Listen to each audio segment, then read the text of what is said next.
Hello friends, நம்ம favourite serial அடுத்து என்ன சுவாரஸ்யமாக நடந்துச்சுன்னு பார்த்தீங்கன்னா, நம்ம அமுதா இருந்துக்கிட்டு எப்படி தான் நம்ம பிளான் பண்ணாலும் எப்படி தான் மாட்டிக்கிறோன்னு தெரியல. இந்த விக்ரமும் இனியாவும் கண்ணில் விளக்கெண்ணெய் விட்டு பார்த்துருக்காங்களோ என்னவோ தெரியல. எப்போ பார்த்தாலும் நம்மளையே வச்சு நொய் நொய் நொய் நோண்டி இருந்தால் கோவமா இருந்தா நம்மளே கூட வீட்டில் ஏதாச்சும் வேலை செய்கிறப்ப நம்மளை யாராச்சும் உட்காந்துட்டு சும்மா நெய் நெய் நெய் நோண்டிட்டு இருந்தா எப்படி இருக்கும்? அதே மாதிரி தான் அவங்களுக்கும் இருக்கு. ஆனால் என்ன பண்ணுறது, அங்கே நோண்டிட்டு இருக்கிறது அந்த அமுதா தானே.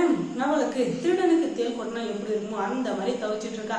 இருந்தாலும் அவளை இத்தனை நாள பொறுத்துட்டு இருக்கிறதுக்கு காரணமே நல்ல சிவன் தான். நல்ல சிவத்தோட மனசை பார்த்துதான் எல்லாரும் அமைதியா இருக்காங்க. அவர் மனசு கஷ்டப்படக்கூடாது, நம்ம தங்கச்சியை வீட்டை விட்டு வெளியே அனுப்பிட்டோமே, அவளுக்கு அப்பா அம்மா யாரும் இல்லாம அவ எப்படி கஷ்டப்படுவாளோன்ற ஒரே காரணத்துக்காக தான் எல்லாரும் யோசிக்கிறாங்க.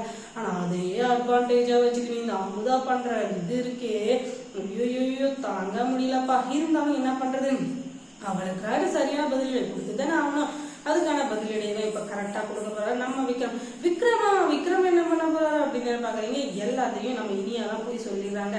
இனியா இருந்துகிட்டு ரொம்ப நாளாவே எனக்கு அமுதா சித்தி மேல ரொம்பவே டவுட்டா இருக்கு. ஆனா இன்னைக்கு அது கன்ஃபார்மே ஆயிடுச்சு.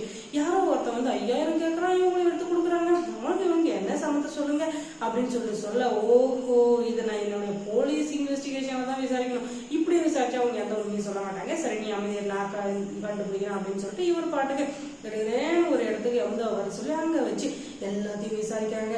என்ன அத்த, ஏதோ ஒரு ஆளு 5000 கேட்டானா நீயும் கொடுத்தியா, என்ன அது அப்படின்னு சொல்லிட்டு சொன்னா, அதுவா ஒண்ணும் இல்லையே, யாரோ சோத்துக்கு வழி இல்லாம போல எனக்கு ஏதாச்சும் ஹெல்ப் பண்ணுங்க அம்மா தாயேன்னு சொன்னா, அதுக்கு நான் 5000 கொடுத்தப்பா அப்படின்னு. ஓஹோ, நீ எச்சு கையில கூட ஓட்ட மாட்டேன், காக்காவும் ஓட்ட மாட்டேன், நீ எப்படி 5000 கொடுத்த அப்படின்னு சொல்லிட்டு நம்ம விக்ரம் கேட்க, ஓ அதுவா, நம்ம செய்யற நல்லது கேட்டதெல்லாம் நம்ம பசங்களை சேரும்ல, அதனாலதான்பா அப்படின்னு சொல்ல, ஓஹோ நீ இப்ப அவ்வளோ பெரிய அப்பாட்டாக்காராயிட்ட மேல, அவ்வளோ பெரிய அப்பாட்டாக்காராயிட்ட, சரி அவனே சொல்லுவான்ல, அப்ப நீங்க என்ன சொல்றன்னு பாக்குறீங்க அப்படின்னு சொல்லிட்டு அந்த சாமியார் அவன் சொல்ல, அவன் எல்லா உண்மையும் சொல்லிடுறான். ஐயோ என்ன மன்னிச்சிருங்க சாமி, நான் தப்பு பண்ணிட்டேன், பணத்துக்கு ஆசைப்பட்டு இவங்க தான் கர்ப்பத்தை கலைக்கிறதுக்கான மருந்து கேட்டாங்க, அதை நான் கொடுத்தேன், அதுக்கப்புறம் இவங்களுக்கு எனக்கு எந்த சம்மந்தமும் இல்லை அப்படின்னு சொல்லி எல்லா உண்மையும் சொல்லிடுறான். ஆனா பாவீங்களா, இவ்வளோ நாள் இவ்வளோ பண்ணிட்டு வீட்டுல அமைதியா இருக்க எப்படி முடிச்சுங்களால அப்படின்னு சொல்லிட்டு புளி 4 வச்சு ஜெயிலுக்கு தரத்தான்னு இழுத்துட்டு போறாரு நம்ம விக்ரம்.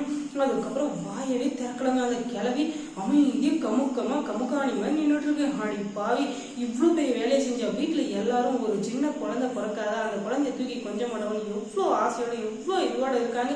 ஆனா நீ இப்படி ஒரு வேலையை பார்த்துருக்க, இந்த வீட்லயே 2 பண்றீங்க, உனக்கெல்லாம் வெக்கமால அப்படின்னு சொல்லிட்டு பயங்கரமா திட்டி பொழந்து எடுக்கிறாரோ. ஐயோ பாவம், என்னத்துக்கு வயசான காலத்துல இவ்வளவு கஷ்டமா தெரியலாமா அமுதாமாக்கு இப்படி ஆகி போச்சு அப்படின்னு சொல்லிட்டு நம்ம ஒரு பக்கம் ஃபீல் பண்ணாலும் அதெல்லாம் எல்லாரும் விரும்புறோம். அதுதான் இப்ப